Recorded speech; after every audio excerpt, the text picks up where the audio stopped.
And the only other thing I can think of is, did we mute people? Probably not. How do I?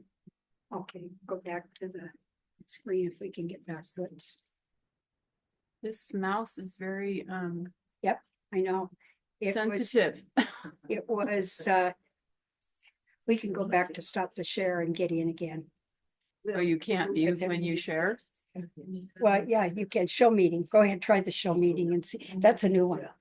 Zoom changed many of its features again. They've been, in the last 12 weeks or so, they have been adding in new things because of AI. And so every week we get different stuff. And we're here saying, what did they do to us now? Right, where, Okay, now you're gonna go into participants right here. Go, no, right here. And go oh, to mute all. I knew Yeah. I found it before. There you go. Okay, And then we're fine. close that. And we're already sharing, I think. Okay, does everybody out in Cyberland? Oh, now you can't tell me. No, but we I can think- raise hands. I think we're okay. She'll phone us if we're not. You are screen sharing stuff. Okay, I think we're good. You want to wire me yet? Oh. Guess that would help, wouldn't it? Hopefully it's got enough charge on it now. It's a blue light, so that's good. So, And that's what you'd say. do I put this in my belt or? Yeah. Or hook it to your jacket or whatever. Here, you do it. And now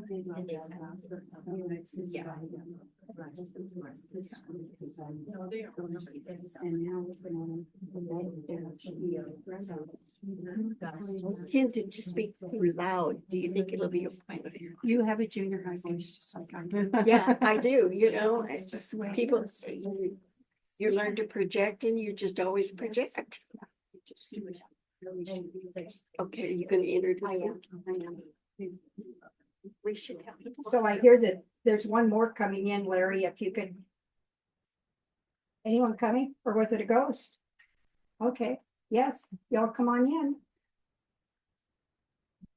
This evening, we are pleased as the Genealogy Society to have Dr. Suzanne Waring speak with us regarding some fantastic research that she did with regard to one of our favorite persons in Great Falls, Charlie Russell. Now, we all think we know bunches of things about Charlie Russell, but there's always new things to learn. And Suzanne's done a wonderful job. She has lots of different books up here, but this is her latest book. She's done a wonderful job of a history of who actually lived in Charlie Russell's house between 1926, when he died, and later on, when it finally became a full-blown part of the museum. And his residence has undergone various things during the years. It's been moved across lots. There's lots of things that have happened there. This is a very neat little book. If you're looking at something for Christmas for people, or, well, 4th of July is Cowboy Christmas. So how about that one?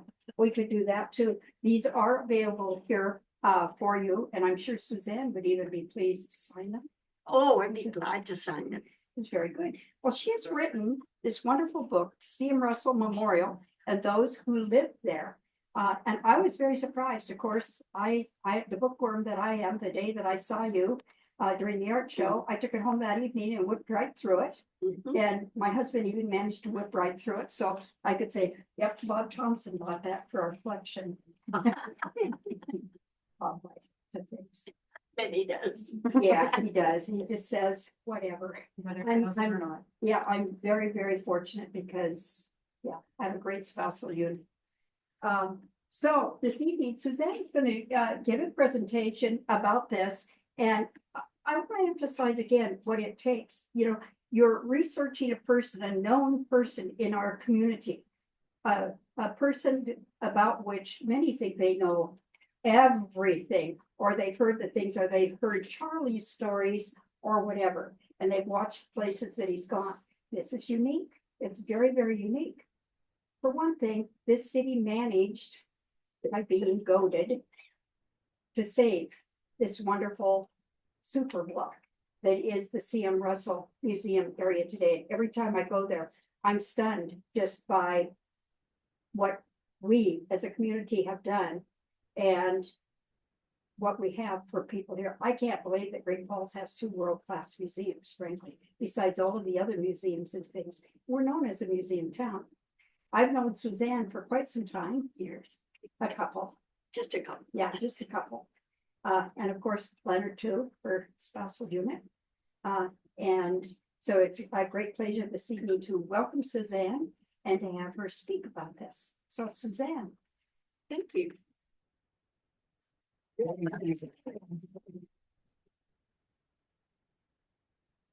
Well, Genealogy Society, I am so pleased to be here to speak with you tonight. It is kind of solitary, as you know, to write and research. And so when you have the opportunity to talk about it, and I'm a gregarious person, and so this is really an honor for me. I'm going to be talking to you about those who lived in Charlie's house. But I also want to talk, because I know a lot of you are researchers, I want to tell you how I researched this project, because I think it was a little bit different than a lot of the projects that I do. So let's change. So this is the house. How many of you have been there once? How many of you have been there twice? How many of you have been there many times? Okay, that's the way. I think I first visited there probably maybe 1966 or 1967, a long time ago. And so it's a thrill to learn more about it. Before I can really tell you about those who lived there, I need to give you some background. And this is a picture of Bill Dakin. And Bill Dakin is the great-great-grandson of Paris Gibson. And how he is related, and I'm giving you some background information, so when I'm talking about it later, you'll know what I'm talking about. And I'll probably refer to him frequently by the name of Bill, okay? Bill well, let's go back to Paris Gibson, because you all know Paris Gibson. He was the founder of Great Falls. And he and Valeria, is that how you pronounce her name? Yes. Valeria? It first started out in the Minneapolis area and then moved to Great Falls. They had 4 children, 2 that died in infancy and 2 that became adults and lived in Great Falls and were part of Great Falls when it first started up. One was Phil and the other one was Theodore. And tonight, I'm not going to be talking about Phil, but I will be talking about Theodore. Theodore married Mary Alice, I can't remember her maiden name, it might have been Johnson. And she lived in a suburb of Minneapolis. And here's a tidbit that is side that happens when you do research. I'm the kind of person that I get started on something and I want to go back and find out more and more about it. Usually I'm looking for the dirt, but anyway, it's very interesting. Mary Alice's family came to Minneapolis area from Maine. And I looked it up on a map, and actually her family only lived about 6 or 7 miles from Paris Gibson's family in Maine. So I could not find in research how Theodore and Mary Alice met. But because of that connection, I think maybe the 2 families got together when Paris Gibson lived. Paris Gibson and Valeria lived in the Minneapolis area. And they continued to be friends. But he married Mary Alice in Minneapolis and they moved back to Great Falls. And made their home here. They had 2 children, Don and Dorothy. And Don they had a happy childhood. It was a wonderful life. They traveled together. The Gibsons had money. And so these children grew up enjoying lots of the amenities of life. Don married a local girl. Her name was Jewel Lynch. She lived just up the street a ways. And they had only one daughter. Her name was Marjorie. And she was the mother of Bill Dakin. Now, this is kind of fun. And I see that Kate Robertson is on our distance. So I'll talk about you, Ken. One day at a meeting. So he can't talk back. Oh, that's the way I like it. One day at a meeting, he sat down, Kim Robeson sat down beside me and he said, Suzanne, Bill Dakin called me and he would like the story of his grandmother, Mary Alice, and his grandmother and his great-grandmother, Mary Alice, and his grandmother, Jewel, to be told. And Ken said, it's a story that should be told, but I don't have time to do it. So I have given Bill your name. And several weeks later, Bill and I met at the museum and we walked over to the Charlie house and we toured it and sat down at the dining room table. No one showed up all the time. We sat there for an hour and a half and talked. And at the end of that hour and a half, I decided and he decided that I would go ahead and do the research. And this was 2020, right after the beginning of the pandemic. And I spent the year under mask researching and I call this, because it's only 72 pages, I call this a monograph. Have you heard that expression before? It's a really short selection of some kind. And that's how we did it. He and I, Bill lives in Whitefish, and we communicated back and forth all winter long. And that was the winter that we were celebrating Paris Gibson Month. And Bill and I put our research together, had this little book, and did a presentation upstairs in the library that summer. So maybe some of you were at that meeting at that time. So, who lived in Charlie's house? Let's start out with where I think all of you are with your knowledge in the fact that Paris Gibson was the founder of Great Falls, and Charles M. Russell was a Western artist, started out in Cascade, married Nancy, came to Great Falls. They rented a house on 7th Avenue North that still exists today. And about that time, Charlie's mother passed away, and he inherited some money. And then I think his father helped supplement a little bit more.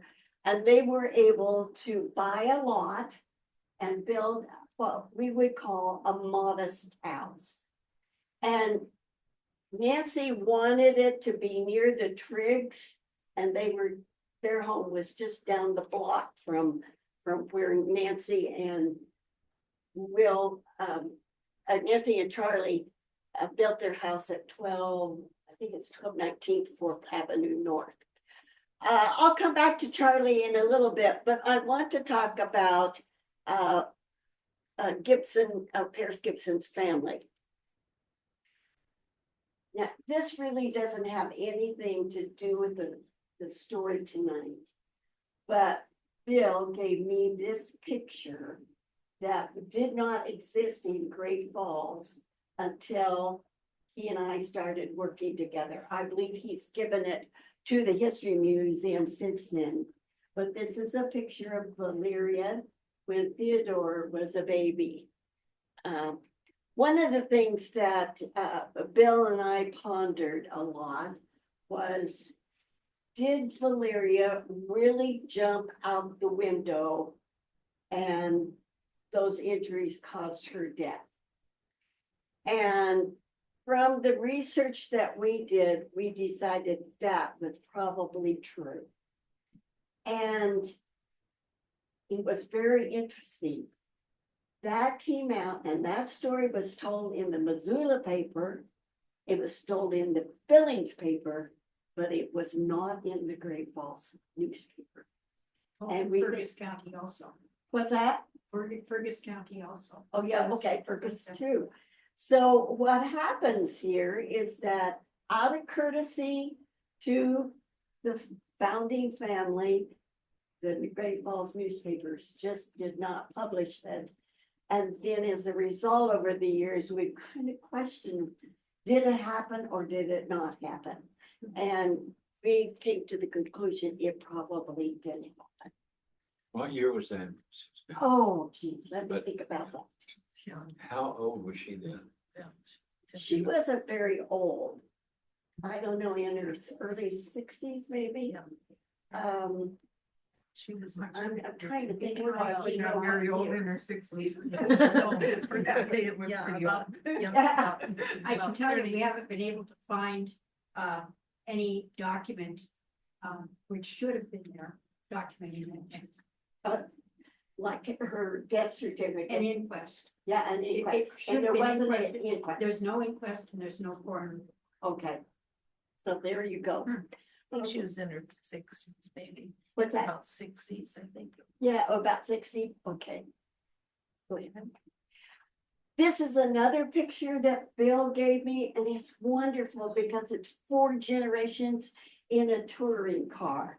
And Harris Gibson is sitting in the back seat with Jewel.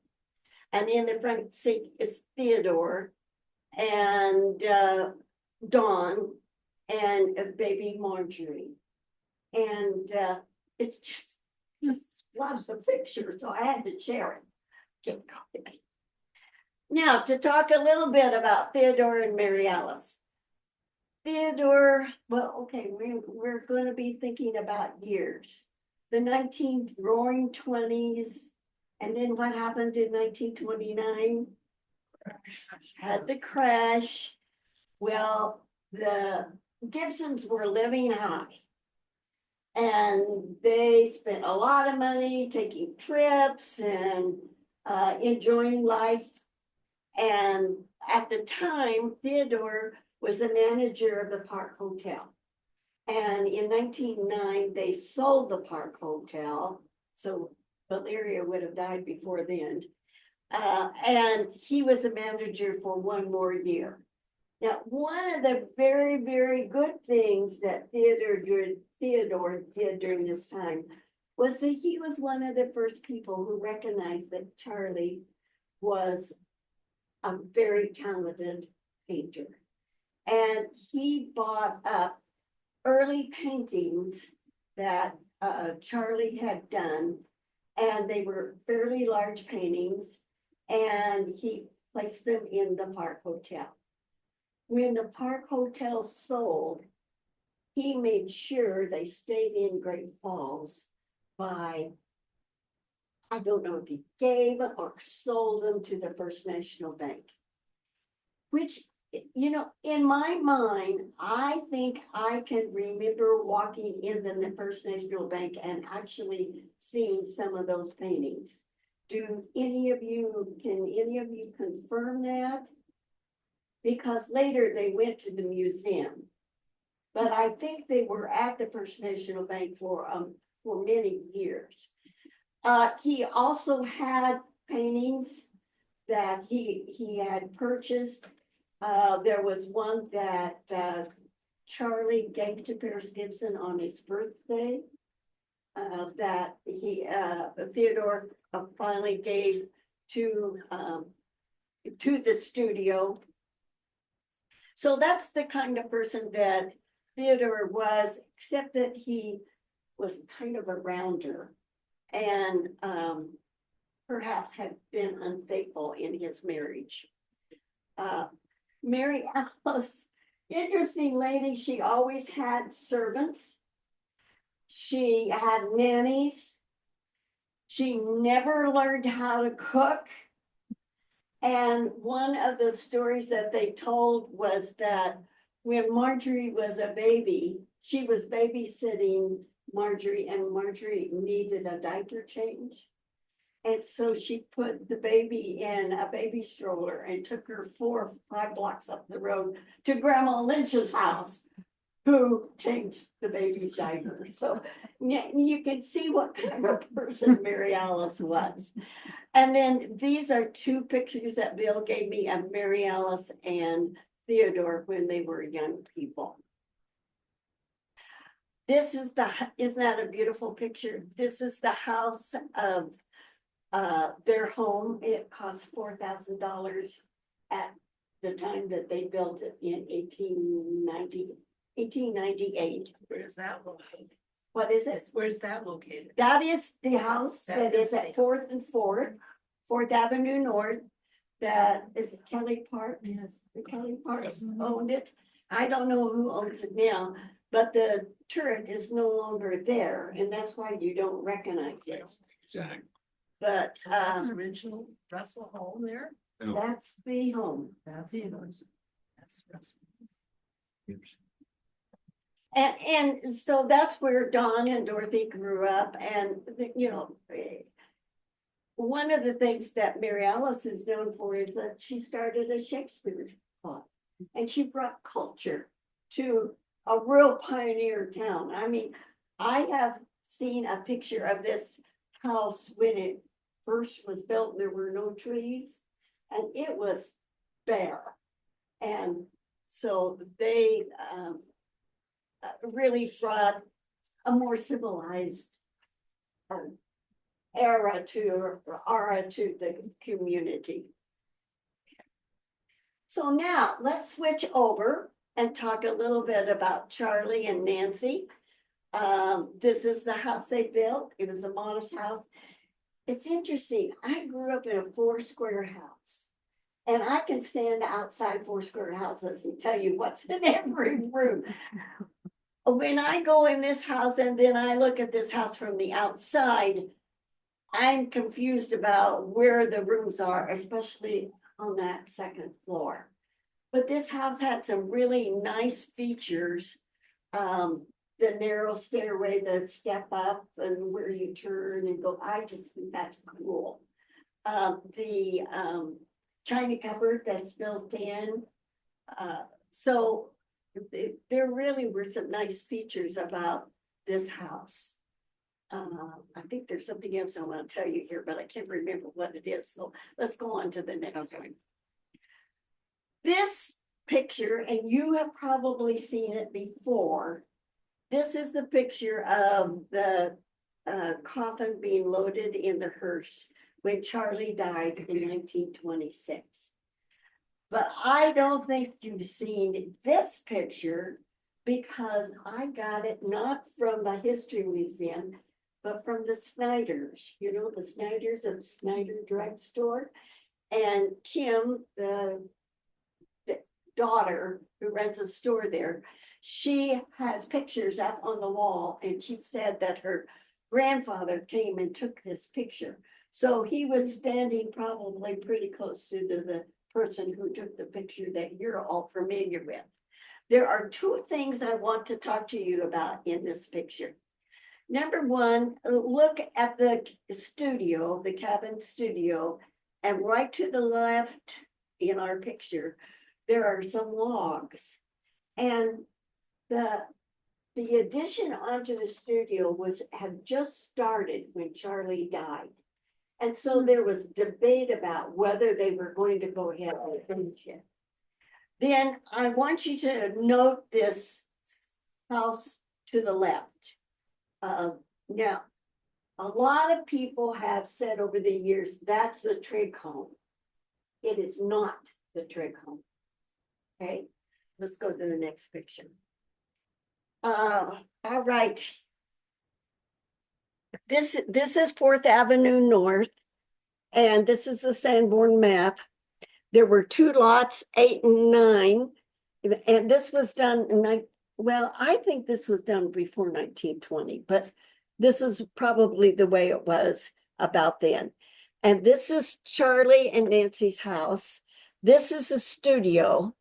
And Nancy had the idea right from the very beginning that there should be some tribute to Charlie after he died. And so this was an endeavor of hers. It was driving her, and she would buy these lots up as they became available. And it's interesting. I was able to, when I did my research, get the deeds on all of those lots.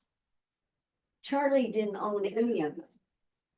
Only her name is on these lots. And there's probably several reasons why. Number one, Nancy was the business ace, right? She was the one who determined the price on the paintings, so on and so forth. But the other reason, there were how many years between Charlie and Nancy?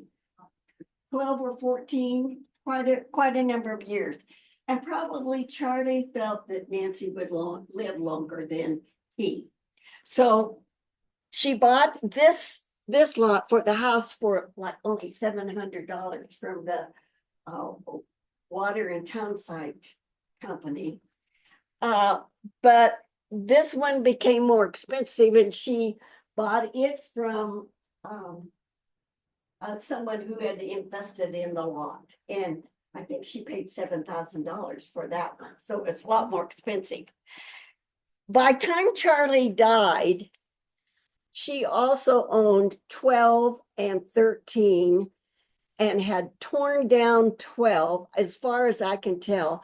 And the reason why is when they put the addition onto the studio, it lapped over into this lot. Now, let's go back one. This house, I believe she also owned, and she was using it for a boarding house. And then when it was sold, that house was sold as well.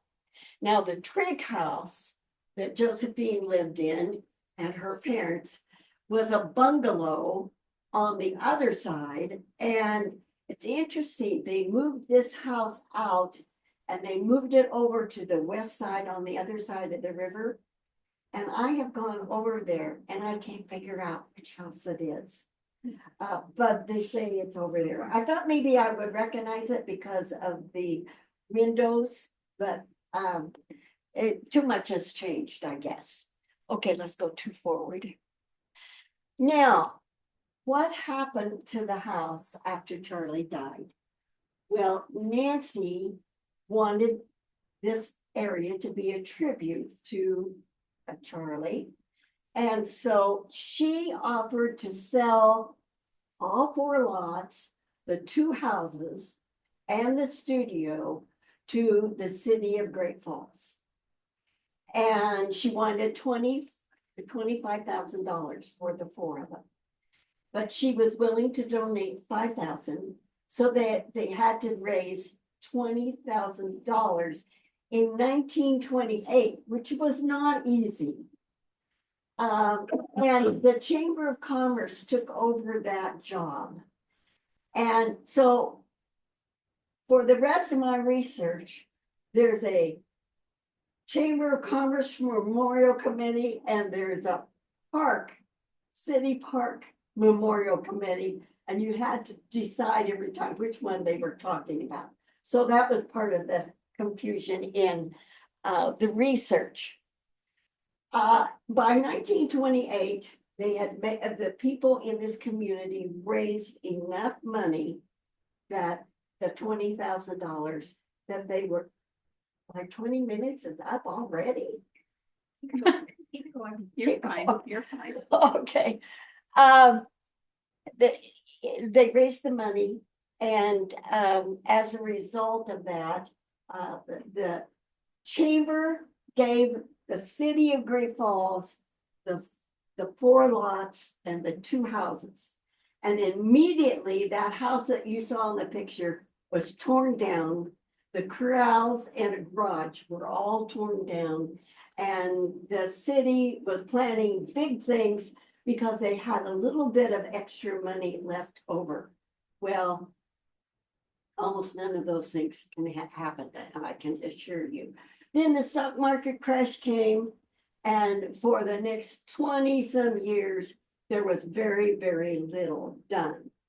Now, the first thing that happened with the city is that they turned it over to the park department, and the park department had a subcommittee that really ran the memorial park. And so there's always tension here over the next years, and there's no money. No, leave it there. I'm sorry, go back. One of the things that they figured out was that they were going to have a curator, someone in charge. And because the house had been rented to some McCleaves, they thought, well, it was being rented for $75 a month, so that's what they had.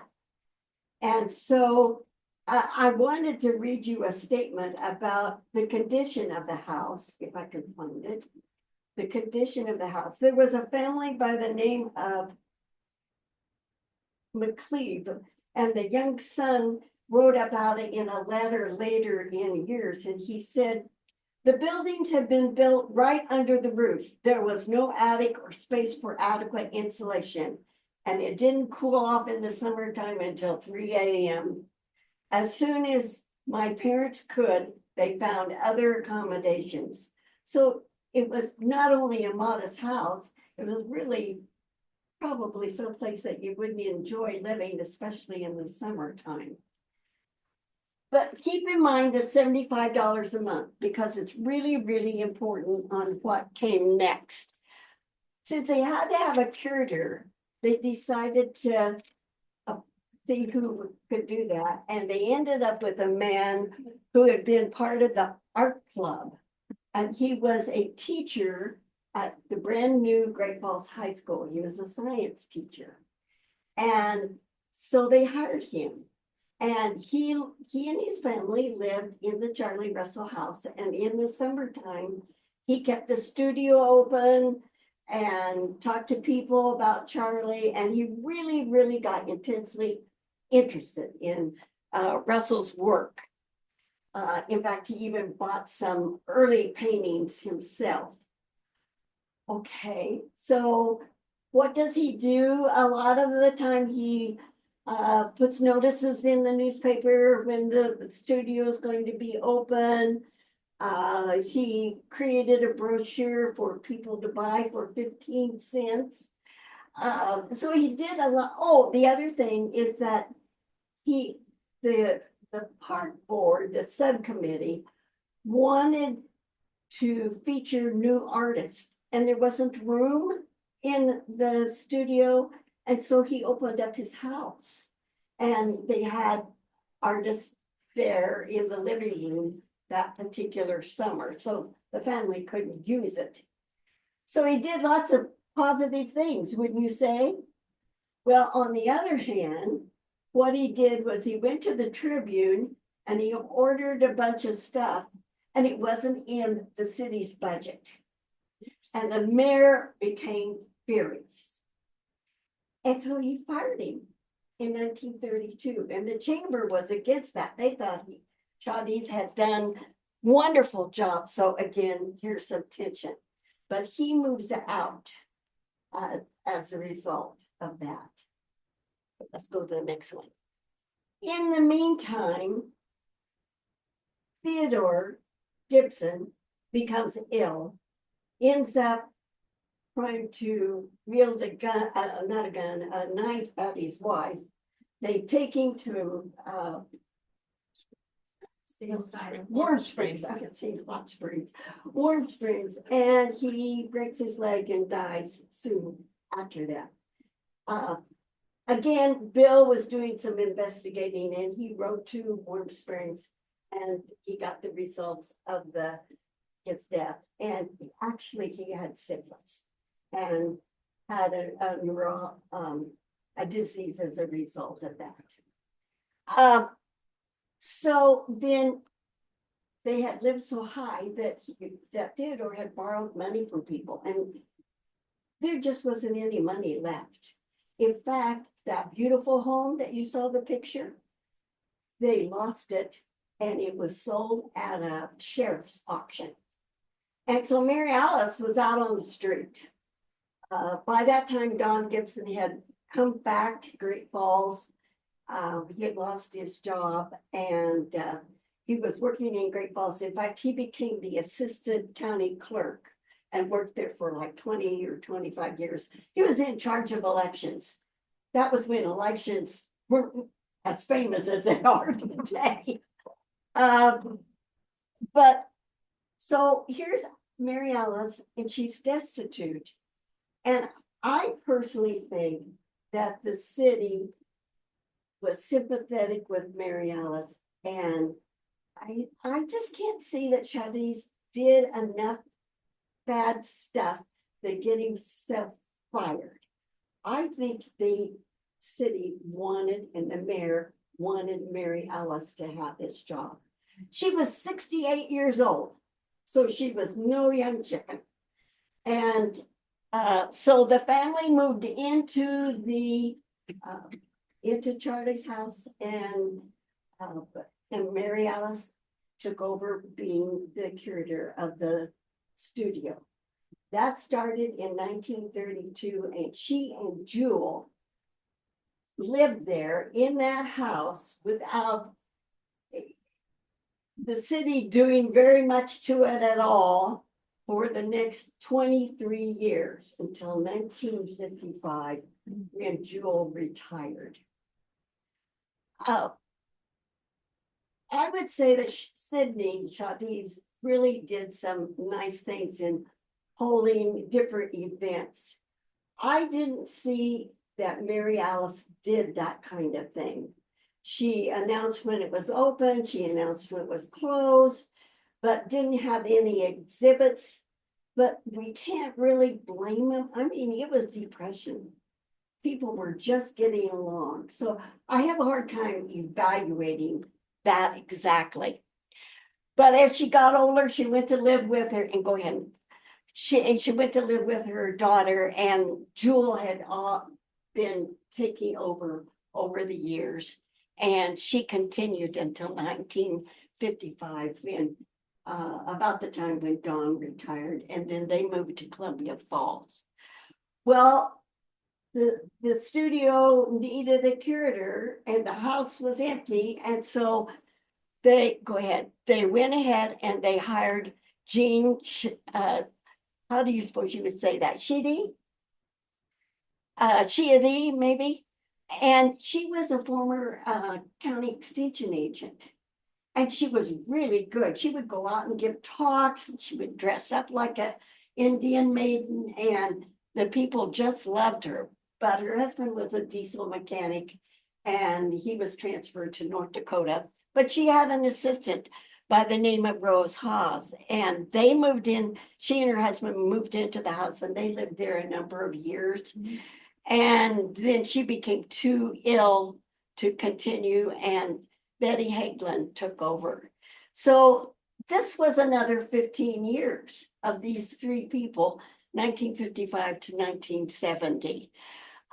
So, you know, not only did the McLeaves, but the Chadis, the Gibsons, and the three ladies were all lived in Charlie's house. No one lived in the house after that. Go ahead and turn. But one of the things that happened during this time was that there was a group of people who wanted to raise Charlie's house. And the reason for that, it was in terrible condition and they didn't have the money to fix it up. The second reason, it was only 14 feet from the studio, and they were afraid that vandals would start a fire, burn the house down, and also burn the studio. So there was just a lot of conflict. And John Stevenson Love's mother was directly involved in that. And he gives a blow by blow analysis of all of that. I did not include that in my book, but you can check it out if you would like to. You can check it out of our library too. Oh, there you go. The main thing that you need to know is that they almost tore the house down 5 different times. And one time they voted for it in the city council. They had someone who would do it and had given them a bid and they approved it and nothing ever happened. And I never been able to figure out why it didn't happen, but the house was still there. Then after World War II, there was more money. And so they started becoming a little more interested in saving the house. And there was a group of them who wanted it to become a landmark. And so they had the National Park Service come to Great Falls and they toured around, and the National Park Service said, we think it could become a landmark, but not just the studio. It has to be the house too. And that it's okay if someone lives in the house. So now the city has this dilemma of this house only 14 feet from the studio. It's going to be vandalized, and yet the Park Service says you've got to keep the house. So they didn't know what to do. So they received this historic landmark plaque and they put it in the vault and didn't tell anybody about it. It was in the vault at the city for 10 years before they pulled it out again and decided that they were going to keep the house. Okay. Then they were able to buy the 2 lots on the east side. The city did that. And in 1972, they moved the house away from the studio over on those 2 lots. It says here 60 feet. So that was the first step in making an improvement. Okay, go ahead. But who's going to take care of the house? Well, the memorial committee isn't going to do that. And so there's still this uproar about what's going to happen to this house. And finally, the members of the Montana Federation of Garden Clubs with this Lillian Swan and Grace Blinn. Did you know I them? did both of them. I interviewed them. Okay, you interviewed them. That was in the 70s. They took over and they spent years, 20 years remodeling and taking care of the Charlie's house.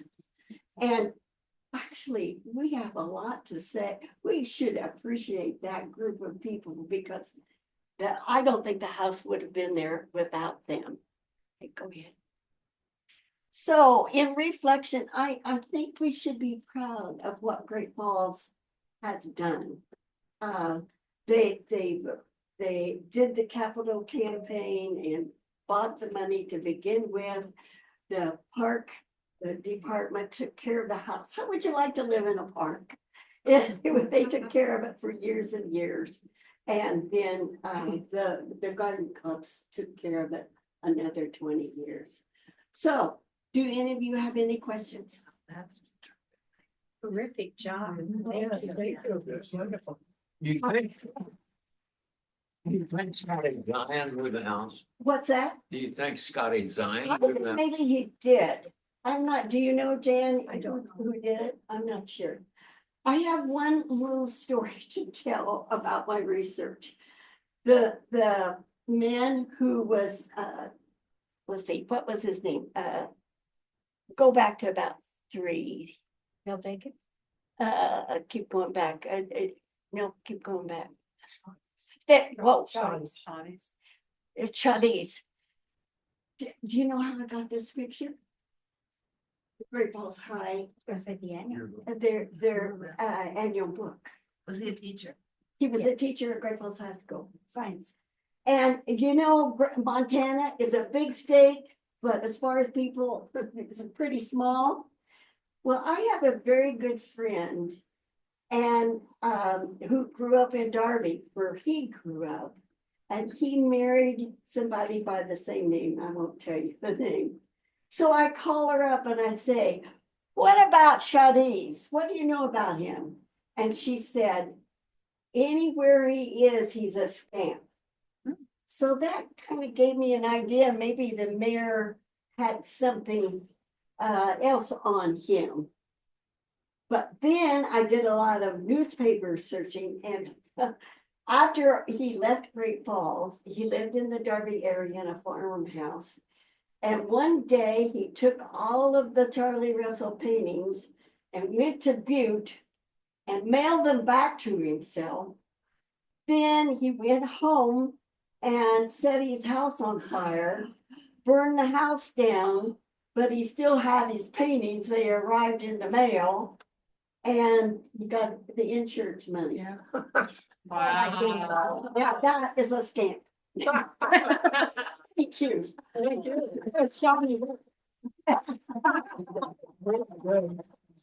Thank you so Yeah. much.